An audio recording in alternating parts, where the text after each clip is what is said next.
हाँ मेरे लड़को, कैसे हो? All good. आई होप कि सब सही चल रहा है, मेहनत कर रहे हो, तुम चीज़ें सीख रहे हो और साथ साथ में थोड़ा बहुत ज़िंदगी एंजॉय भी कर रहे हो। मुझे बहुत सारे लड़कों के मैसेज आते हैं, उनके ईमेल्स आते हैं, सर समझ नहीं आ रही आगे कैसे बढ़ें, सर समझ नहीं आ रही कहीं यहीं ना फंसे रह जाएं हम टर्निंग की फील्ड में, कहीं ऑपरेटर ही ना बने रह जाएं, सर आगे नहीं बढ़ रहे। और जब मैं उनसे पूछता हूँ कि कितना टाइम हो गया, सर पूरे 8 महीने हो गए हैं मुझे काम करते करते, पूरे 1 साल हो गया मुझे काम करते करते। देखो, पेशेंस रखने पड़ेंगे आपको मैकेनिकल फील्ड में ना। पेशेंस बहुत ज़रूरी है। 1 साल कुछ नहीं होता। देखो 1 साल, आप 1 साल अगर ऑपरेटिंग, मैंने 3 साल ऑपरेटिंग करी है, टू बी ऑनेस्ट 3 साल तक मैंने ऑपरेटिंग करी है। लेकिन वो जो मैंने 3 साल ऑपरेटिंग करी ना, उस ऑपरेटिंग में मैंने इतना सीख लिया था कि जो उस कंपनी का प्रोग्रामर था वो तो और कंपनीज में जाके प्रोग्रामिंग के लिए इंटरव्यू देता था, मैं ऑपरेटर होके एप्लीकेशन इंजीनियर के इंटरव्यूज देता था। That was my level. तो आपने ये मेक श्योर करना है कि आप चीजें ज्यादा से ज्यादा सीख रहे हो, पहली चीज। दूसरी चीज बहुत इंपॉर्टेंट, जल्दी सीख रहे हो। और जल्दी सीखने का सिंपल तरीका है, देखो जो भी नॉलेज खुद आपके पास आ रही है, कहीं से टपक पड़ी वॉल पे आपके आ गई, वो देखने से जल्दी नहीं सीखोगे। आप खुद चीजें ढूंढ के सीखना शुरू करो। और आपकी लर्निंग को और ज्यादा स्पीड अप करने के लिए मैं आपके लिए अलग अलग कोर्सेज भी लेके आ रहा हूँ। मेरा पहला कोर्स सीएनसी टर्निंग का है, जो मैंने ऑलरेडी macveda.com मेरी वेबसाइट पे लॉन्च कर दिया है। आप वहां से जाके वो कोर्स खरीद सकते हो। तो यूट्यूब पे क्या है, थोड़ी सी स्टैगर्ड इन्फॉर्मेशन रहती है। पहली क्लास यहाँ आ गई, दूसरी क्लास कहीं नीचे आ गई, तीसरी का कुछ आता पता ही नहीं है, पता नहीं है कि शुरू कहाँ से करना, पता नहीं कि एंड कहाँ से करना, और वहीं फंसे रहते हैं। आधे लोगों को तो मतलब समझ ही नहीं आता कि आखिर सीखने के लिए पहला चैप्टर कौन सा है। यूट्यूब का तो ऐसा है कि जिसपे ज्यादा व्यूज आए हैं वो वाली वीडियो दिखा दी। इसलिए आप वेबसाइट पे जाके कोर्स चेकआउट करो, कोर्स खरीदो और उसे पूरा करो। टर्निंग सीखने के लिए पूरे बेसिक से एडवांस लेवल तक मैं गारंटी देता हूँ, जो चीज यूट्यूब पे आप पिछले 6 महीने, 1 साल या फिर 2 साल से नहीं सीख पाए, इस 20 घंटे के कोर्स में आप डेफिनेटली 15 दिन के अंदर अंदर वो सब सीख जाओगे, बहुत ही बेसिक तरीके से। कोर्स लेने से पहले पूरा सिलेबस चेक कर सकते हो मेरी वेबसाइट पे जाके। ऐसा नहीं है कि कोर्स लिया उसके बाद ही मैं बताऊंगा कि मैं क्या सिखाने। वेबसाइट पे जाओ, वहां पे जाके आप चेक सिलेबस का बटन है, क्लिक करो। हर एक क्लास में मैंने क्या क्या सिखाया पूरी डिटेल में मैंने वहां बताया हुआ। बाद में आप क्लासेस नोट कर लो, अगर करनी है जाके यूट्यूब पे वो चीजें ढूंढ ढूंढ के करनी शुरू कर दो। और अगर आपको चाहिए कि ना मुझे ढूंढना नहीं है, मुझे तो एक ही पैकेज में चाहिए, आप वो कोर्स लेके और वहां से थोड़ी सी ज्यादा स्पीड में सीख सकते हो। लेकिन सीखना बहुत ज्यादा जरूरी है, अदरवाइज सिंपली काम करके 3 साल 4 साल 5 साल टर्निंग मशीन पे कुछ नहीं बनने वाला, वहीं पे रहोगे। ठीक है, आज की क्लास में हम सीखेंगे कि सॉफ्ट जॉ बोरिंग क्या होती है और ये क्यों करते हैं। बड़ी बड़ी ही ज्यादा मतलब कंफ्यूजन रहती है लोगों को इसमें कि सॉफ्ट जॉज ही क्यों यूज करते हैं और सॉफ्ट जॉ क्यों नहीं यूज कर सकते हर जगह। कभी हार्ड लगाओ, कभी सॉफ्ट लगाओ। So what is the difference? जिन्होंने पहली बार सुना ये हार्ड जॉज सॉफ्ट जॉज, उनके लिए क्लास जो है वो और ज्यादा बेनिफिशियल होगा। तो समझते हैं कि सॉफ्ट जॉ बोरिंग क्या होती है या फिर सॉफ्ट जॉज प्रोसेस क्या होते हैं। Let's go on the tab and understand this. देखो, सबसे पहले difference between hard jaws and soft jaws. Hard jaws and soft jaws के अंदर क्या डिफरेंस होता है? ये हार्ड जॉज है, आप देख रहे हो। हार्ड जॉज दिखने में ऐसे दिखते हैं। सबसे पहले तो जिन्हें पता ही नहीं कि जॉज क्या होते हैं तो मैं बता दूं। टर्निंग मशीन के ऊपर चक लगा होता है, ठीक है। टर्निंग मशीन क्या है? कंपोनेंट घूमता है, टूल उसे काटता है, सीधी सी बात है। तो टूल को पकड़ने के लिए भी तो कुछ चाहिए ना, तो टूल को पकड़ने के लिए जॉज यूज होते हैं। हिंदी में जॉज को कहते हैं जबाड़े। तो ये है मशीन के जबाड़े। ये चक होता है जो घूमता है और चक के ऊपर जॉज माउंट होते हैं। फिर इनके अंदर ऐसे कंपोनेंट लगता है और फिर वो कंपोनेंट को घुमाता है, तो उसे कहते हैं जॉज। तो जॉज के हम टाइप्स पढ़ रहे हैं। हार्ड जॉज क्या होते हैं, उनकी पहचान क्या है? सबसे पहले तो हार्ड जॉज की पहचान है, ये सिरेशन कटी होगी उस पे। सिरेशन कहते हैं इसे, दांते नहीं कहने इसे, समझ आ गई बात? टीथ भी नहीं कहना, टीथ नहीं होती, सिरेशन होती है ये। तो ऐसे खच खच खच खच खच खच सिरेशन कटे होते हैं इस पे। दूसरी चीज, ये हार्ड करे होते हैं आगे आगे से, इतने इतने ना हार्ड करे हुए। हार्ड करने का मतलब है जो भी मटेरियल हम लेते हैं ना, उसे हम क्या है, उसकी हार्डनेस बढ़ा सकते हैं। जैसे MS है, माइल्ड स्टील, बहुत ही सॉफ्ट स्टील है वो, उसकी हार्डनेस हार्डली 20 HRC होती है। आप ऐसे कोई हथौड़ा मारो बैंड हो जाएगा, थोड़ी सी छेनी रख के मारो वहां पे डेंट पड़ जाएगा। लेकिन अगर उसको हम हार्ड कर दें, एक प्रोसेस से, हार्डनिंग से अगर हम उसे हार्ड करवा दें, तो वो इतना हार्ड हो जाता है कि उसके ऊपर छेनी रख के जितने मर्जी हथौड़े मारते रहो, आगे से जो आपकी है चैनी बैंड हो जाएगी, लेकिन उसमें डेंट नहीं पड़ेगा बिल्कुल भी, उस टस से मस नहीं होगा, जब तक आप उस पे उससे ज्यादा हार्ड मटेरियल से नहीं मारते। तो इसलिए ये आगे से हार्ड करे होते हैं, सारे हार्ड नहीं होते, आगे आगे से हार्ड करे होते हैं कि जब क्लैंप करें अनक्लैंप करें तो ये खराब ना हो जाए। अब ये तो होगी हार्ड जॉज की पहचान, और इसमें ऐसे स्टेप भी होते ही हैं वैसे सभी हार्ड जॉज में। ये आईडी से पकड़ने के लिए, ये आईडी से पकड़ने के लिए, इधर से ओडी से पकड़ने के लिए। तो हार्ड जॉज कहाँ यूज होते हैं? जब भी हमारे पास रॉ मटेरियल आता है कोई जो बहुत खुरदरा है, जैसे ये लंबी लंबी रॉड आ गई, रॉड में से काट के कंपाउंड बनाते हैं ना, या फोर्जिंग आ गई या कास्टिंग आ गई, तो उसके ऊपर ये जो रफ सरफेस है ये उबड़ खाबड़ होता है, फिर स्लिप हो सकता है घूमते हुए, ज्यादा फोर्स पड़ी निकल सकता है, बैंड हो सकता है, और इवन ये जॉज को भी खराब कर सकता है। तो उन्होंने देखा कि यार ये तो पंगा है, ऐसे तो जॉज ही चेंज करते रहेंगे। हमने जॉज को लगाया ये कंपाउंड पकड़ने के लिए, ऊपर कंपोनेंट धज्जियां उड़ा रहा है जॉज की, तो उन्होंने हार्ड जॉज यूज करना शुरू किया। हार्ड जॉज क्या करते हैं? पहली बात तो वो खराब ही नहीं होते।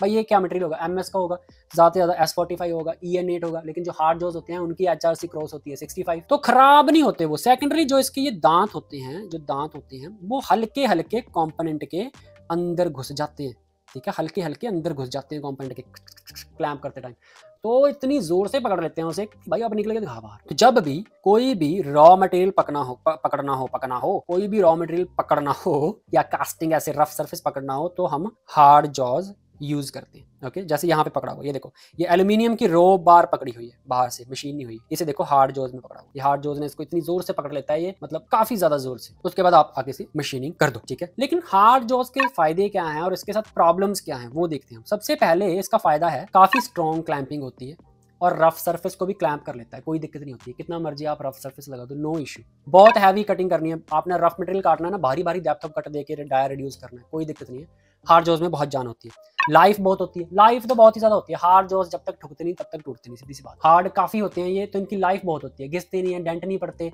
बेंड नहीं होते। लेकिन इसकी प्रॉब्लम क्या है, प्रॉब्लम मैंने गलती से यहाँ लिख दी, यहाँ आनी चाहिए थी, कोई नहीं, यहाँ शुरू कर लेते हैं। सबसे पहले तो फिनिश सरफेस के लिए अच्छे नहीं होते। आप रफ सरफेस तो पकड़ सकते हो, लेकिन अगर आपका कंपोनेंट पहले ही फिनिश है, एकदम टर्निंग किया हुआ है मक्खन की तरह, और आप चाहते हो सरफेस खराब ना हो, वहां पे आप हार्ड जोज से नहीं पकड़ सकते। हार्ड जोज वहीं के वहीं उसके दांत लगा देंगे और वो मार्क जाएंगे नहीं, फिर टर्न करके ही जाएंगे। दूसरी चीज एक्यूरेट नहीं होती भाई। रफ जॉब को पकड़ते हैं जब ये, तो रफ जॉब ऊपर नीचे दाएं बाएं कहीं भी हो सकती है, उसमें हमें कोई दिक्कत नहीं होती। लेकिन अगर फिनिश जॉब को पकड़ा, जो आगे से पीछे से पहले ही बहुत ज्यादा अच्छे से टर्न्ड है, उसको हमने पकड़ा, दांत अंदर घुसे, पता चला इधर वाला दांत आधा mm घुस गया, उधर वाला दांत जो है वो सिर्फ 10 माइक्रोन घुसा, जॉब आपकी आउट घूमने लग जाएगी। तो एक्यूरेट नहीं होते ये। टीथ मार्क छोड़ देते हैं, टीथ मार्क लिख दिया मैंने यहाँ पे, यहाँ सिरेशन आना चाहिए, सिरेशन, अपनी सिरेशन के मार्क छोड़ देते हैं, और फाइनल ऑपरेशन के लिए फिजिबल नहीं होते। फाइनल ऑपरेशन क्या होता है मैं अभी बताता हूं आपको अगली स्लाइड में। देखिए what are OP10 and OP20, ये जो आपने सुना होगा अगर आप कंपनीज में ऑलरेडी काम कर रहे हो, भाई इसका OP10 हो गया, OP20 हो गया, OP30 हो गया। OP का मतलब होता है ऑपरेशन, पहला ऑपरेशन। OP10 मतलब पहला ऑपरेशन, OP20 मतलब दूसरा ऑपरेशन, OP30 मतलब तीसरा ऑपरेशन। तो कोई भी कंपोनेंट है, जैसे ये कंपोनेंट है, ये एक बार में बनाना थोड़ा मुश्किल होता है। एग्जांपल के लिए मैंने ये बनाना है, ठीक है, मैंने रॉ मटेरियल ले लिया, मैंने यहां से पकड़ूंगा या तो पहले से, या पहले से यहां से पकड़ूंगा, करेक्ट। एक साइड से मशीन करूंगा, जितना हिस्सा मैंने जॉज के अंदर पकड़ा हुआ है वो तो मशीन नहीं कर सकता ना, वो तो अंदर रहेगा। फिर क्या करते हैं, एक साइड मशीनिंग करने के बाद उसे बाहर निकालते हैं, जिस साइड से ऑलरेडी मशीन हो गया है उसको घुमा के दोबारा जॉज में पकड़ते हैं, और उसके बाद पीछे वाला हिस्सा जो मशीन नहीं हुआ है उसको मशीन करते हैं। तो वो क्या होगा, उसका दूसरा ऑपरेशन। तो OP10 OP20 उनको बोलते हैं ऑपरेशंस। तो पहला ऑपरेशन क्या था, रफिंग पकड़ी और इधर से फिनिश कर दिया।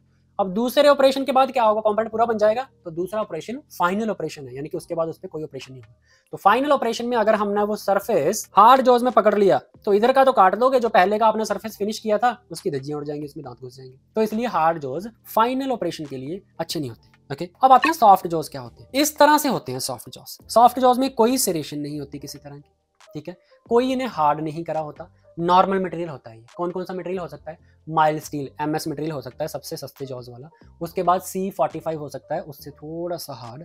उसके बाद EN8 के आते हैं जॉज, जो कि उससे थोड़े से हार्ड। लेकिन जितने हार्डन करके हार्ड जॉज बनाए थे इतने हार्ड नहीं होते, इन्हें काटा जा सकता है, इनके अंदर मटेरियल घुस सकता है, ये खराब भी हो सकते हैं क्योंकि ये सॉफ्ट है। अब सॉफ्ट जॉज क्या है, जो ये जॉज बनाती है कंपनी, जो भी कंपनी ये जॉज बनाती है, उनको थोड़ी पता कि आगे आप क्या क्लैंप करने वाले हो, नहीं तो उस हिसाब से आपको बना बना के जॉज दे देती। भाई आपने कहा मुझे डाया 10 के लिए चाहिए जॉज, उसने क्या करा, ऐसे यहाँ पे डाया 10 की गोलाई बना दी, गोलाई बना के आपको दे दिया। फिर उन्होंने कहा नहीं जी डाया 10.5 का है, 12 का है, 11 का है, वो कहेगा ऐसे तो मैं जॉज ही बनाता रहेगा यार, हर एक डायमीटर का मेरे पास जॉज होगा, मैं नहीं दे सकता, मैं आपको सीधा सीधा स्क्वायर रेक्टेंगल ब्लॉक दे दूंगा, सीधा सीधा रेक्टेंगल ब्लॉक दे दूंगा, आप अपने आप देख लो क्या करना है। तो आपने देखा कि यार जॉज तो मिल गए, है भी सॉफ्ट, लेकिन है पूरे के पूरे रेक्टेंगल, इसलिए उन जॉज के ऊपर राउंड शेप हमें खुद काटनी पड़ती है अपने डाया के हिसाब से। लेट्स से हमारे पास डाया है, वो है सिर्फ इतना सा, तो हम इतनी सी गोल शेप काटेंगे। डाया हमारे पास आ गया इतना बड़ा, तो हम इतनी बड़ी गोल शेप काटेंगे। किससे काटेंगे, बोरिंग बार से। अब इस काटने को कहते हैं जो बोरिंग, सॉफ्ट जो बोरिंग, या फिर सॉफ्ट जो प्रोसेस, ठीक है। तो आगे हम यही पढ़ने वाले हैं, व्हाट इज सॉफ्ट जो बोरिंग। सॉफ्ट जो बोरिंग क्या है, पहले हम इसे क्लैंप करते हैं, ओके जी। क्लैंप करने के बाद अगर हमने इतना बड़ा डाया पकड़ना है, तो हम जॉज को थोड़ा थोड़ा अंदर क्लैंप करते हैं ताकि इतना इतना मटेरियल काट के उसे बनाया जा सके। और इसे क्लैंप करने के बाद फिर बोरिंग बार के साथ हम इसे धीरे धीरे मशीन करते हैं, आरपीएम दे के चक को, और इसको मशीन कर करके ऐसा बना देते हैं। ये देख रहे हो, ऐसा बना देते हैं और मशीन करके कंपोनेंट डाल के देखते हैं जो हमने फाइनल कंपोनेंट डालना है। फाइनल मतलब एक ऑपरेशन हो चुका है, फिनिश सरफेस है, दूसरी साइड करना है, तो हम डाल के देखते हैं। और काट भाई, नहीं अभी भी नहीं गया, और काट भाई अभी भी नहीं गया, और काट भाई, हाँ भाई ठीक है अब चला गया कंपोनेंट अंदर, वहीं के वहीं उसे क्लैंप कर देते हैं। तो this is called soft jaw process. जैसे यहां पे है, देखो इधर से पकड़ के पहले हार्ड जॉ ने अपना काम किया, फिर इसको फ्लिप करके जो हिस्सा कटा हुआ था वो सॉफ्ट जॉ के अंदर पकड़ा हमने यहाँ। अब यहां से इसको मशीन कर देंगे, हमारा फाइनल कंपोनेंट तैयार हो जाएगा। तो सॉफ्ट जॉ के क्या क्या फायदे होते हैं भाई? एक्यूरेट होते हैं, एक्यूरेट तो होंगे ना, वहीं के वहीं हमने उसका डायमीटर काटा है वहीं के वहीं डायमीटर काटा है, एकदम कंसेंट्रिक होगा डायमीटर स्पिंडल के साथ, बिल्कुल एक्यूरेट होगा, कोई जॉ मार्क नहीं आते भाई, किसी तरह का कोई सेरेशन ही नहीं है उस पर, कोई कट ही नहीं है, एकदम फिनिश करें हमने बोरिंग बार के साथ, तो बिल्कुल भी उसके जो मार्क है ना वो यहाँ पे मार्क नहीं आते बिल्कुल भी। स्मूथ क्लैंपिंग सरफेस, जब मार्क ही नहीं आएंगे तो स्मूथ ही रहेगा ना वो, उस पर किसी तरह का मार्क नहीं आया तो सरफेस स्मूथ रहता है जहां से हमने क्लैंप करा है। एनी शेप क्लैंप कर सकते हैं, ये समझने की बात है। देखो डाया कोई भी क्लैंप कर सकते हैं, डाये के साथ साथ आप सॉफ्ट जॉ पे कोई प्रोफाइल भी काट सकते हैं, ऐसे कोई दिक्कत नहीं है भाई। मिलिंग मशीन पे ले गए, प्रोफाइल काट दी, फिर लगा दी, फिर वो प्रोफाइल उसमें फंसा दी। तो ऐसा नहीं है कि आप सिर्फ गोल तरह के कंपोनेंट भी पकड़ सकते हैं, आप सॉफ्ट जॉज में किसी तरह का कंपोनेंट भी पकड़ सकते हैं। किसी तरह का पकड़ना क्यों है वो अलग चीज है, वो किसी अलग क्लास में बताऊंगा, लेकिन वो गोल होने की बजाय चाहे ऐसा भी हो कंपोनेंट, कोई दिक्कत नहीं है, पकड़ सकते हैं। ऐसा हो कंपोनेंट, कोई दिक्कत नहीं है, पकड़ सकते हैं। उसी शेप के जॉ काट देंगे, उसमें कंपोनेंट फंस जाएगा, जॉज क्लैंप कर लेंगे उसे।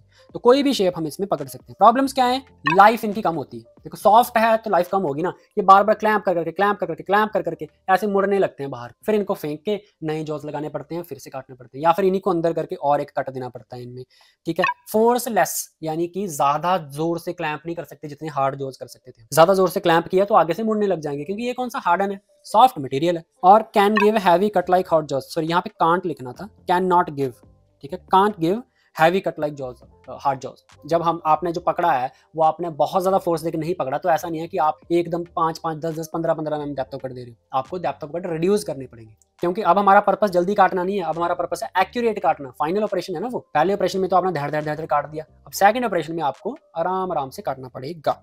So this was all about soft jaws and hard jaws। तो जब भी आप शॉप फ्लोर में जाओ, अगर आपको सेरेशन वाले जॉज दिख रहे हैं, उसमें कोई भी फिनिश कंपोनेंट नहीं डाल देना, गालियां खाओगे। अगर वहां पे सॉफ्ट जॉज लगे हुए हैं, कट लगा हुआ है, उस पर उंगली लगा के देखो, उस पर सेरेशन नहीं बनी हुई, इसका मतलब वो सॉफ्ट जॉज है, वहां पे आप फिनिश कंपोनेंट पकड़ सकते हो। और कभी भी सॉफ्ट जॉज में रॉ मटेरियल नहीं पकड़ना। आपने सॉफ्ट जॉज बना दिए कट मार के, और उसमें नया मटेरियल, रॉ मटेरियल, ऊपर खापड़ सरफेस है उसका, वो ठोक के क्लैंप कर दिया, होगा क्या? वो मटेरियल उस जॉज को खराब कर देगा, अंदर घुस जाएगा, उसके पैनिट्रेट हो जाएगा उसके अंदर, और फिर गालियां खाओगे। तो इसलिए hard jaws and soft jaws में डिफरेंस आपको पता होना चाहिए। So that was all about today's class. I hope you understood difference between the both.